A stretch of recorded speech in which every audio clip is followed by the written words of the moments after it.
Hey, welcome back to the fourth and final episode dedicated to the Ms. Marvel everyone forgot about. Uh, well, you saw at the tail end of the last episode that Ben Grimm turned back to Ben Grimm, and Sharon Ventura slash 1980s Ms. Marvel slash She-Thing was all rocky. So it was a twist. And Sharon Ventura felt tormented about being the Thing, but here she's totally accepting of it. As you can see, she's having fun just smushing Plant Man and the eel and all that. Acts of Vengeance. Walt just wrote these issues because he had a huge storyline to start up, but this Acts of Vengeance was going on for the summer of 1990, and he wanted to write it, just kind of let it flow into what he was going to do. Basically, wrap up loose ends neatly, not severely and unnaturally. But you see Ms. Marvel's enjoying her new status now, and Ben is still Ben. Later on, these are not. It's not one issue. A lot of different stories. There's one event where Ms. Marvel takes Franklin to go to the museum and stuff like that.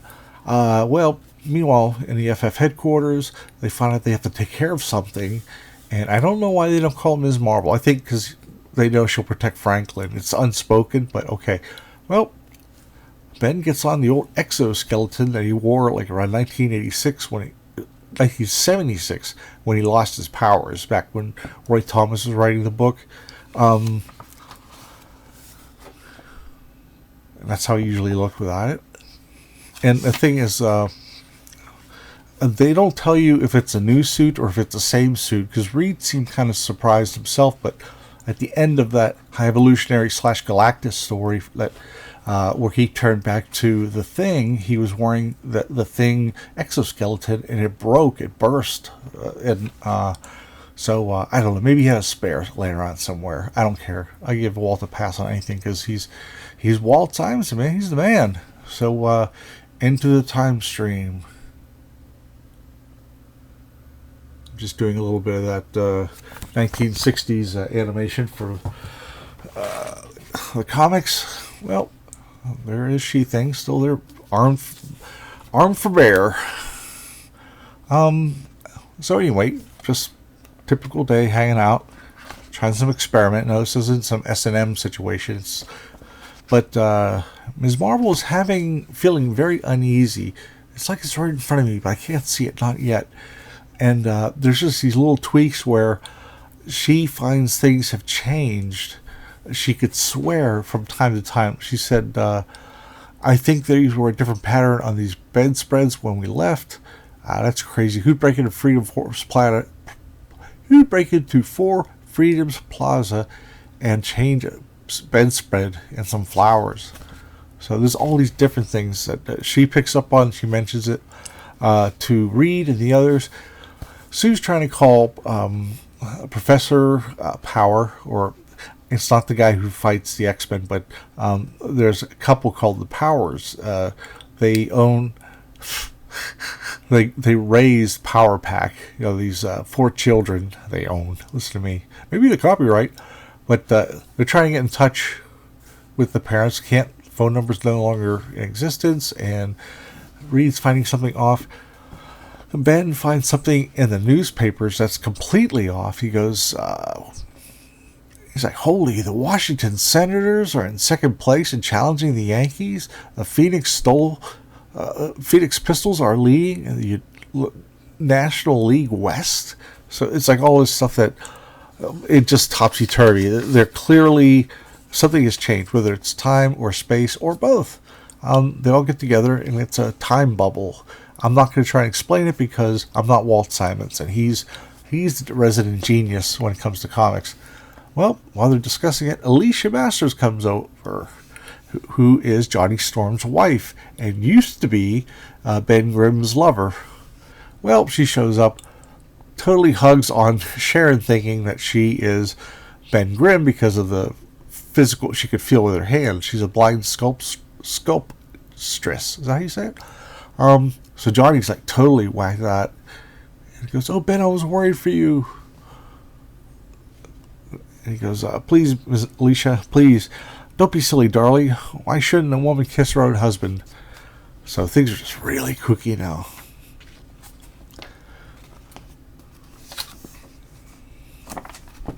I'm going to jump way ahead.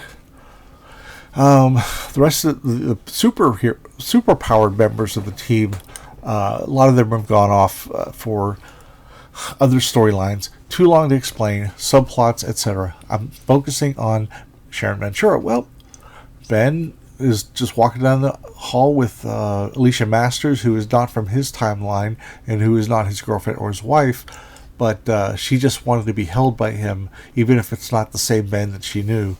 Well, Ms. Marvel's in the back. It gets crushed because I must have been mad to think that Ben could ever love a woman who so hated her femininity that she gave up to become a thing. How could I compete against a real woman? So now her whole attitude has changed as all these events come along. I mean, she's very, I don't want to say, she's been put through a lot of emotional strain, and it's telling.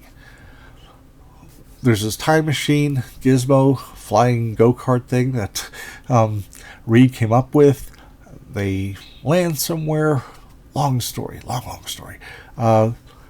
Sherry can't get up. She's worn out. For some, even though there was no, not even a scratch on her, well, they find out on this planet that wherever they land, that they can't use their superpowers. And Sharon Ventura is now Sharon Ventura again. And, I'm a woman again. You'll always be a woman to me, sweetie. This ain't the time or place to discuss it. And they finally get the kiss.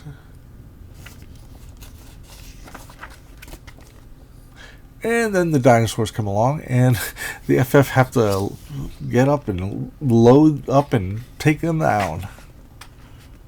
But what is this? The Thing showing up? Wham. Snaps the tail off. Hey. Well, it's Ben in his suit.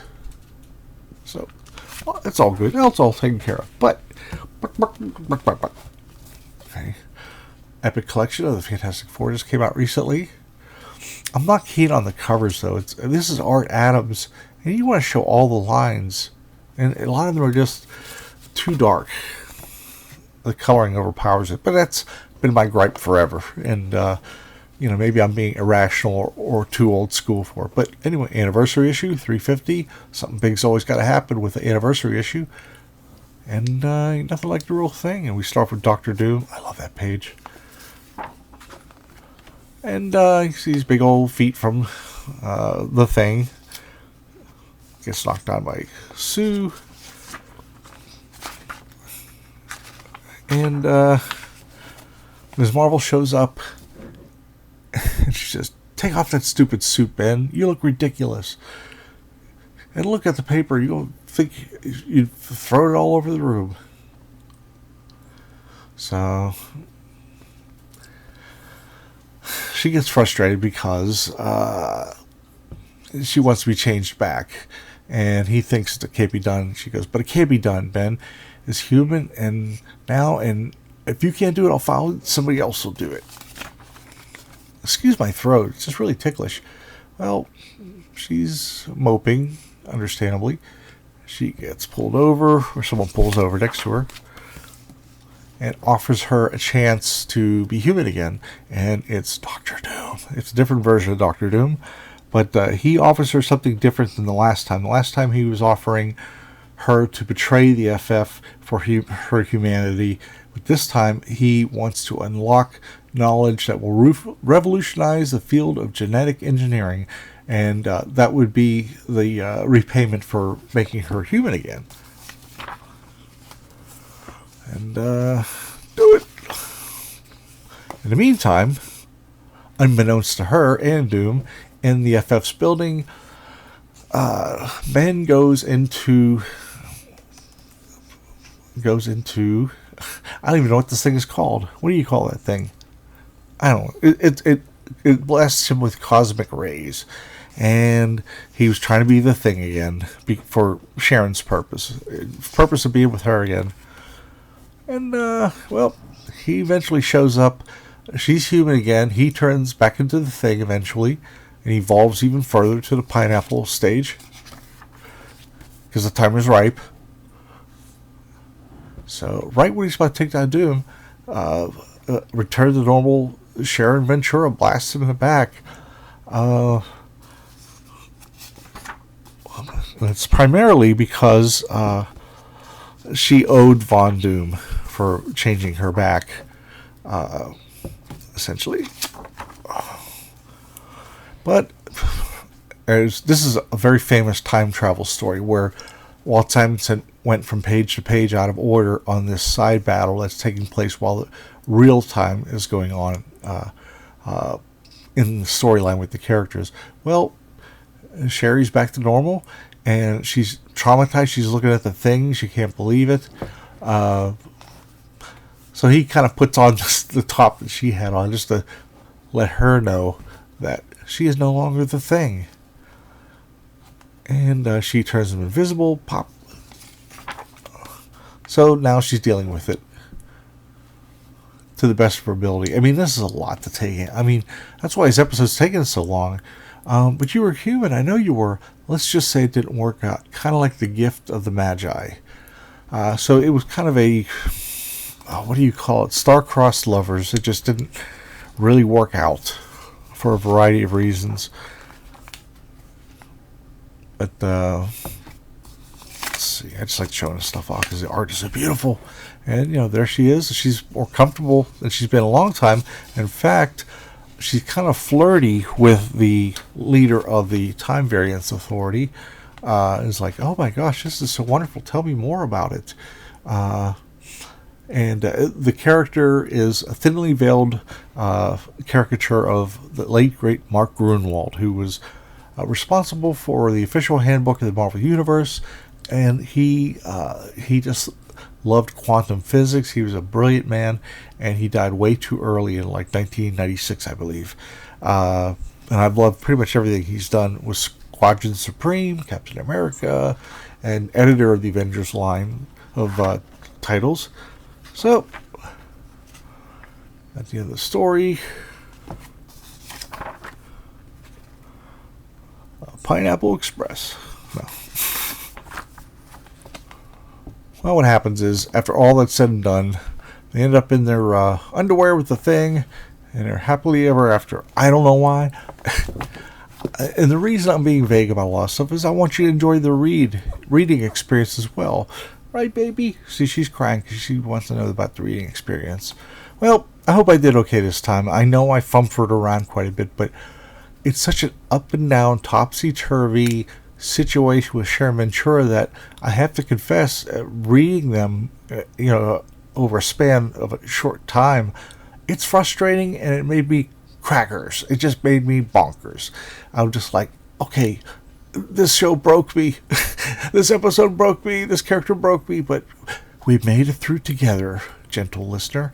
And there's a lot to be learned from this. What? I have no idea. But if you've enjoyed this, if you think I'm full of baloney, if you have other things you want to add to my this episode, please feel free to comment below and say whatever you want. I don't edit anything out. I don't get into flame wars with anybody who might disagree, but I welcome any and all comments or inquiries. And if you hit like and subscribe, that would be really wonderful. But next, I'll have a whole different subject. I was struggling with this for the reasons I mentioned. It's just very, it's a roller coaster ride, and sometimes the roller coaster wasn't always on the tracks. So for me explaining it, I sound like a moron, but, well, make your own joke after that. Anyway, next episode I'm going to be covering Howard Chaykin, and it'll be a much tighter situation. It has to do more with art than anything. This was just a long subplot that took years to get through. The other thing, I guess I got to finish this up. I did some further research that after the Time Variance story, she was basically dropped from the cast.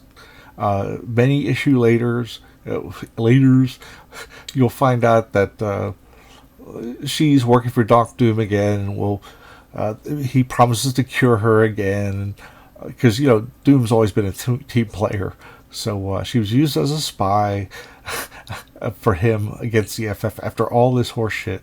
After this, many things, so to speak, had convoluted, involving Aaron the Rogue, Watcher, Molecule Man, Secret Defenders, the Inhumans, and of course Sharon decided not to betray the FF.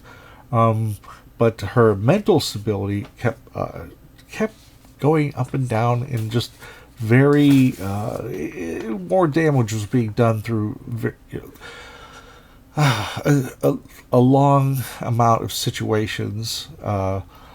She joined the evil FF for a while, but then what? I don't remember what happened in the Sharon/She thing. I don't know, but she came back for a while. I spent 3 times the normal amount of time to research this episode. I'm still lost.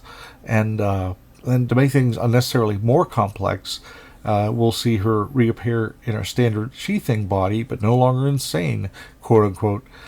Then we learned the Skull was impersonating Sharon's She-Hulk persona, and of all things, the Skull Kill Crew in 1995, a miniseries. But the real Sharon Ventura was a prisoner on the raft holding a tank of supervillains due to evidence she was part of attempt to destroy the Fantastic Four. And then Secret Wars of 2015 had her return to her normal appearance and got back out on the wrestling circuit as the first Ms. Marvel costume. With the first See, I can't even talk anymore. This episode's broke me. This whole I don't know what I started. Well, one thing I hope I wasn't too annoying, and because I tend to get that way. This was just heavy lifting, and let me know what you think, and talk to you later. Bye.